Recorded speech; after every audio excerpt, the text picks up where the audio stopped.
बिहार के एक शांत और खुशहाल गांव की ये कहानी है, जहां के लोग अपनी मेहनत और सादगी के लिए जाने जाते थे। कोई खेतों में पसीना बहाता तो कोई सड़क किनारे छोटा मोटा काम करके अपनी आजीविका चलाता। इसी गांव के मुख्य मार्ग पर एक मशहूर ढाबा था, बनारसी का ढाबा। ढाबे के मालिक का नाम वैसे तो शिवलाल था, पर लोग उसे बनारसी कहकर ही बुलाते थे। उसके यहाँ की हांडी चिकन और चावल के स्वाद के चर्चे दूर दूर तक थे। एक दोपहर की बात है, एक लाचार वृद्ध व्यक्ति ने भरपेट चिकन चावल खाया और बिना पैसे दिए चुपचाप वहां से निकलने लगा। तभी बनारसी की पैनी नजर उस पर पड़ गई। अरे ओ ताऊ, कहाँ पाँव दबाकर खिसक रहे हो? पेट तो भर गया, पर बटुआ खोलना भूल गए क्या? बनारसी ने तंज कसते हुए कहा। बेटा, मेरे पास फूटी कौड़ी नहीं है। 2 दिन से भूखा था, खुशबू खींच लाई तो लगा कोई दयावान खिला देगा। वाह, मतलब मैंने यहाँ बोर्ड पर बनारसी का ढाबा गलत लिखा है। मुझे तो यहाँ मुफ्त की धर्मशाला लिखवा देना चाहिए। मैं यहाँ पसीना बहाकर खाना बना रहा हूँ और तुम जैसे लोग मुफ्तखोरी करने आ जाते हैं। वृद्ध की आंखों में आंसू आ गए। बेटा, क्या तुम्हारा सीना पत्थर का है?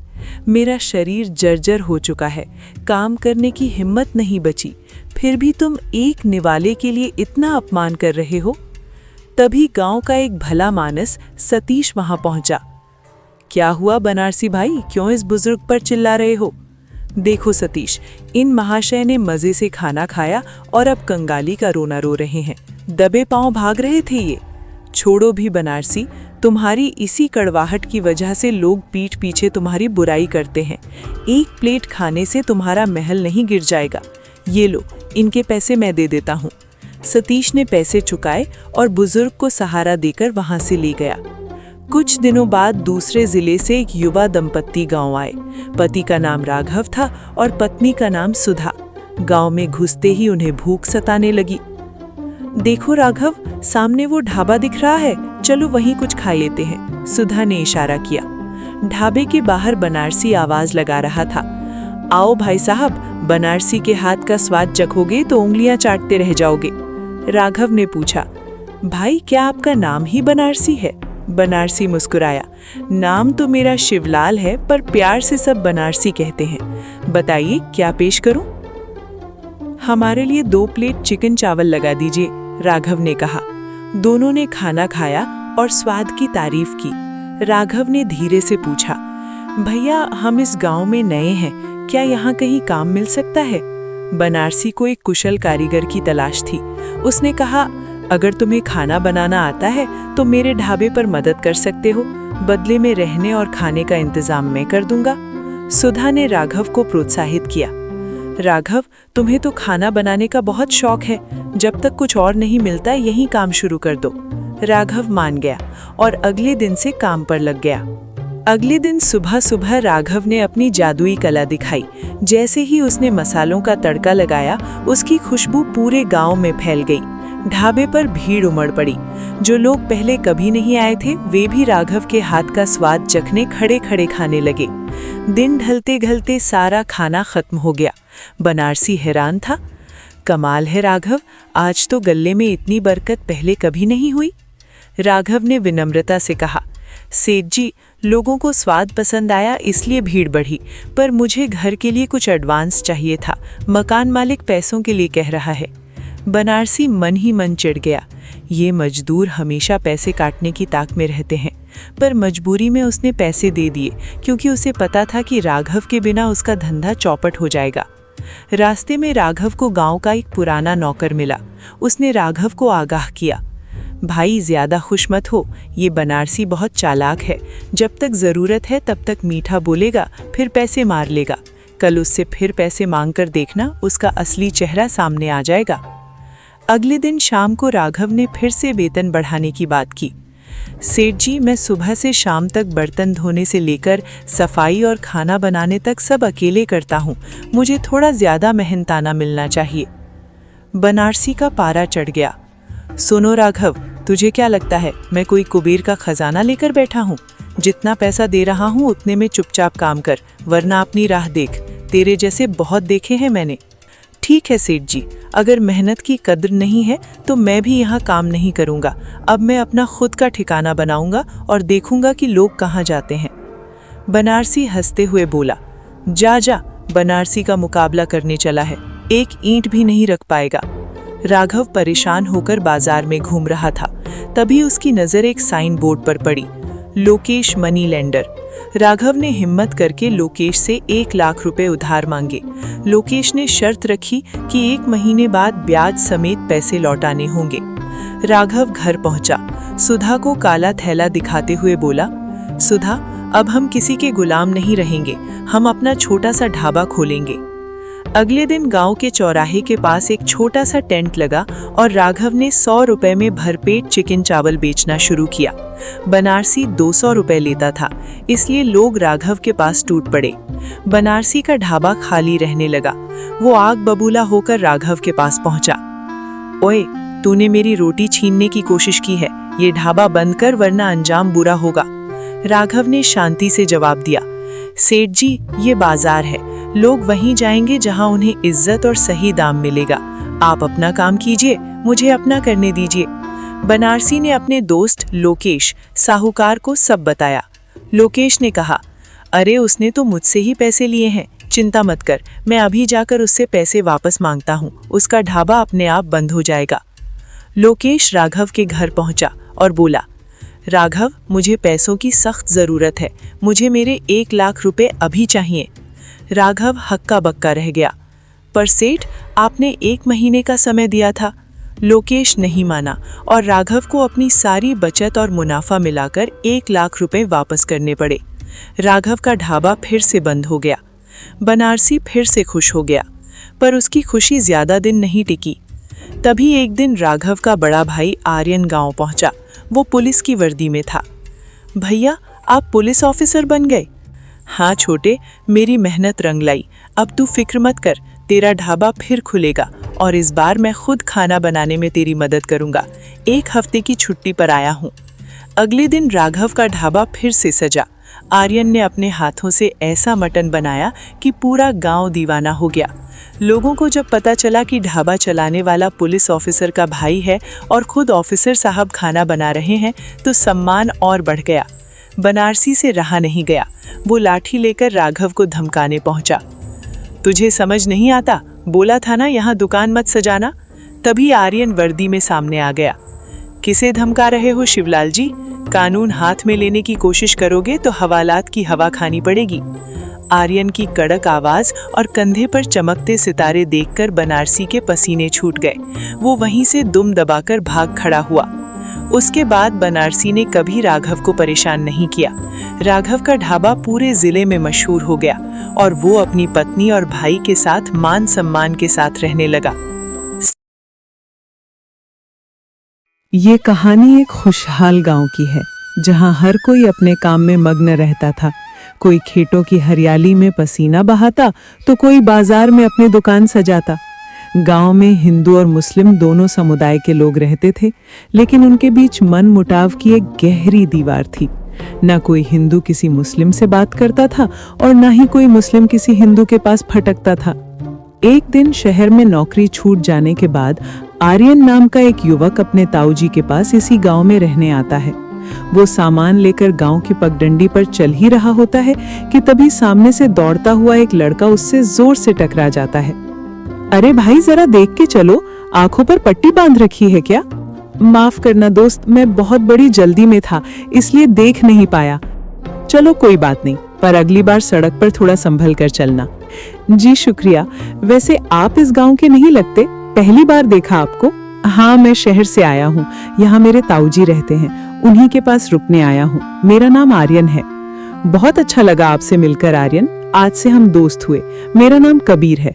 अभी तो मुझे भागना होगा, पर अगर तुम कल खाली हो तो गांव के पास जो पुराना बरगद का पेड़ है वहाँ नदी किनारे मिलेंगे। आओगे ना? जरूर, मैं समय पर पहुँच जाऊंगा, आर्यन ने मुस्कुराकर कहा। दोनों अपने अपने रास्ते निकल गए। आर्यन जब घर पहुंचा तो उसके ताऊजी ने उसे देखते ही गले लगा लिया। आ गए बेटा, सफर में कोई परेशानी तो नहीं हुई? गांव के लोगों ने कुछ कहा तो नहीं? ताऊजी ने चिंतित होकर पूछा। नहीं ताऊजी, सब ठीक था, पर आप ऐसे सवाल क्यों पूछ रहे हैं? बेटा, इस गांव की आबो हवा पहले जैसी नहीं रही। यहाँ लोग एक दूसरे से कटे कटे रहते हैं। धर्म के नाम पर दूरियां इतनी हैं कि लोग बात तक नहीं करते। तुम नए हो इसलिए समझा रहा हूँ, अपनी तरफ के लोगों में ही रहना, दूसरों से वास्ता मत रखना। आर्यन चुप रह गया। उसने ताऊजी को ये नहीं बताया कि वो अभी अभी एक मुस्लिम लड़के कबीर से दोस्ती करके आया है। उसने बस इतना कहा, ठीक है ताऊजी, मैं ख्याल रखूंगा, अभी मैं थोड़ा थक गया हूँ। अगले दिन आर्यन चुपके से नदी किनारे बरगद के पेड़ के पास पहुंचा। कबीर वहां पहले से इंतजार कर रहा था। स्वागत है मेरे दोस्त, मुझे लगा शायद तुम नहीं आओगे, कबीर ने खुशी से कहा। आना तो था ही कबीर, पर सच कहूं तो ताऊजी से छुपकर आना पड़ा। वो कह रहे थे कि दूसरी तरफ के लोगों से दोस्ती करना ठीक नहीं है। कबीर ने एक ठंडी आह भरी। इसीलिए तो मैंने तुम्हें यहाँ बुलाया आर्यन, अगर गांव वाले हमें साथ देख लेते तो बेवजह का बखेड़ा खड़ा हो जाता। पर ऐसा क्यों है कबीर, इंसान इंसान से बात क्यों नहीं कर सकता? इसका जवाब तो शायद किसी के पास नहीं है। खैर छोड़ो इन बातों को, हमारा पाक रमजान का महीना चल रहा है। तुम्हें पता है रमजान के बारे में? ज्यादा तो नहीं, पर सुना है कि ये इबादत का महीना होता है। हाँ, हम पूरे दिन रोजा रखते हैं और शाम को इफ्तार करते हैं। मेरी दिली तमन्ना है कि आज शाम तुम मेरे घर इफ्तार पर आओ, कबीर ने बड़े हक से कहा। पर क्या तुम्हारे घर वाले मुझे स्वीकार करेंगे? मेरे ताऊजी तो पहले ही मना कर चुके हैं। तुम उसकी फिक्र मत करो, मैं अपने अब्बू को मना लूंगा, तुम बस अपने ताऊजी से बात करके देखना। दोनों अपने अपने घर लौटे। शाम को आर्यन ने हिम्मत जुटाकर ताऊजी से कहा, ताऊजी मुझे आपसे कुछ कहना है। कल जब मैं आ रहा था तो मेरी मुलाकात कबीर से हुई थी। वो बहुत अच्छा लड़का है और उसने आज मुझे इफ्तार पर बुलाया है।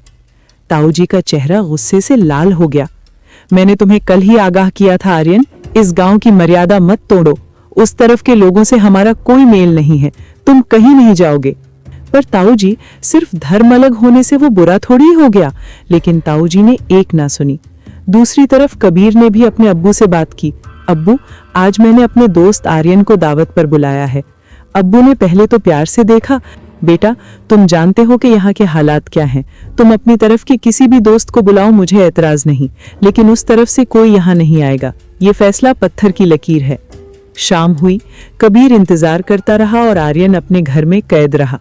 आर्यन ने फिर कोशिश की बाहर निकलने की तो ताऊजी ने उसे पकड़ लिया।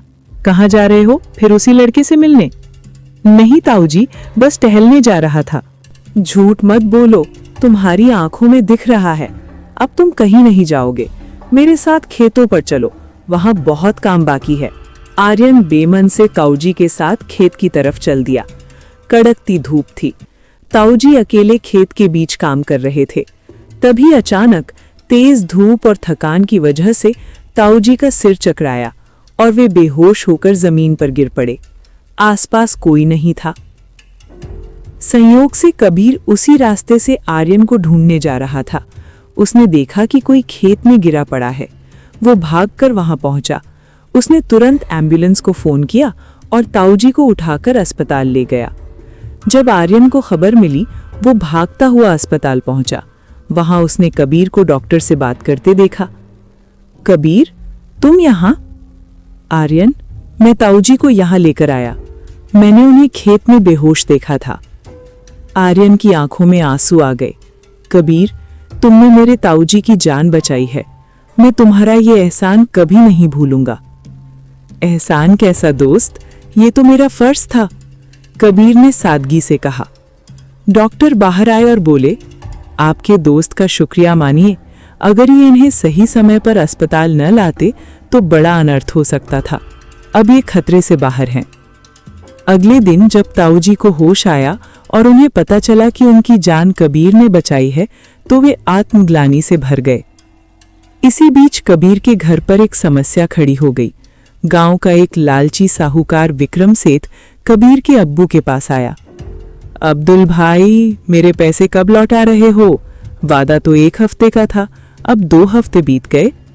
सेठ जी, रमजान की वजह से काम थोड़ा धीमा है, ईद के बाद मैं आपके पाई पाई चुका दूंगी। मुझे कोई बहाना नहीं सुनना। अगर 2 दिन में पैसे नहीं मिले तो मैं तुम्हारा मकान अपने नाम कर लूंगा। साहूकार धमकी देकर चला गया। कबीर बहुत परेशान था। वो नदी किनारे आर्यन से मिला और उसे सारी बात बताई। आर्यन, हमारे घर पर बहुत बड़ा कर्ज है, मुझे समझ नहीं आ रहा मैं क्या करूं। तुम चिंता मत करो कबीर, मैं ताऊ जी से बात करूंगा, उनके पास कुछ बचत रखी है, हम तुम्हारी मदद जरूर करेंगे। पर ताऊ जी क्यों मानेंगे, मैं तो दूसरी तरफ का हूं ना, कबीर ने तंज में कहा। अगर तुमने यही सोचा होता तो आज मेरे ताऊ जी जिंदा नहीं होते, तुम फिक्र मत करो। आर्यन ने घर जाकर ताऊ जी को सब बताया। बेटा, कल तक मैं अंधा था, लेकिन उस लड़के ने मेरी आंखें खोल दी। ये पैसे ले जाओ और उसे दे दो। इंसानियत से बड़ा कोई धर्म नहीं होता। पैसे मिल जाने से कबीर के घर की मुसीबत टल गई। कुछ दिनों बाद आर्यन, ताऊ जी, कबीर और उसके अब्बू सब एक साथ बैठे थे। ताऊ जी बोले, अब्दुल भाई, हम सालों से एक दूसरे के दुश्मन बने बैठे थे, जबकि हमारे बच्चे हमें प्यार का रास्ता दिखा रहे थे। अब्बू ने मुस्कुराते हुए कहा, बिल्कुल सही, अब वक्त आ गया है कि इस नफरत को खत्म किया जाए। क्यों ना हम ईद के मौके पर एक बड़ी दावत रखें और पूरे गांव को बुलाएं। तय हुआ कि एक विशाल भोज यानी फीस्ट का आयोजन होगा। ताऊ जी और अब्बू अपने अपने समुदायों को मनाने निकल पड़े। कुछ लोग हिचकिचाए, पर जब उन्हें पता चला कि कबीर और आर्यन की दोस्ती ने कैसे एक दूसरे की जान और इज्जत बचाई, तो सब मान गए। लेकिन गांव में एक होटल वाला था जिसका नाम था किरोड़ी। वो बहुत लालची था।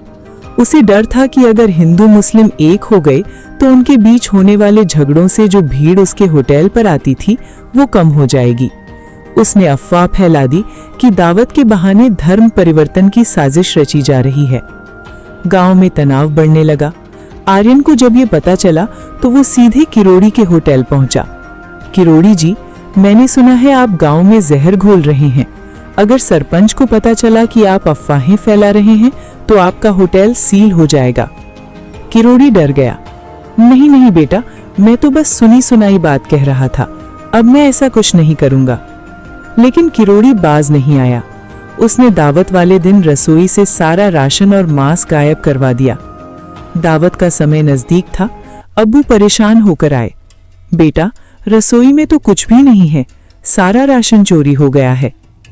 आर्यन ने तुरंत भांप लिया कि ये किरोड़ी की ही चाल है। वे सब सरपंच को लेकर किरोड़ी के होटल पहुंचे। किरोड़ी, राशन कहाँ है? सच बता दे वरना पुलिस आ रही है, सरपंच ने कड़क कर कहा। पुलिस का नाम सुनते ही किरोड़ी के पैर कांपने लगे। सरपंच जी, माफ कर दीजिए, मुझे लगा मेरी दुकान बंद हो जाएगी, राशन मेरे गोदाम में है। सरपंच ने सजा सुनाते हुए कहा, चोरी की सजा तो मिलेगी ही, लेकिन अब तुम प्रायश्चित के तौर पर पूरी दावत का खाना खुद बनाओगे, और वो भी बिना किसी मजदूरी के। दावत शुरू हुई। गांव के इतिहास में पहली बार बरगद के पेड़ के नीचे हिंदू और मुस्लिम एक साथ बैठकर खाना खा रहे थे। आर्यन और कबीर को देखकर लग रहा था मानो बरसों की नफरत एक पल में धुल गई हो।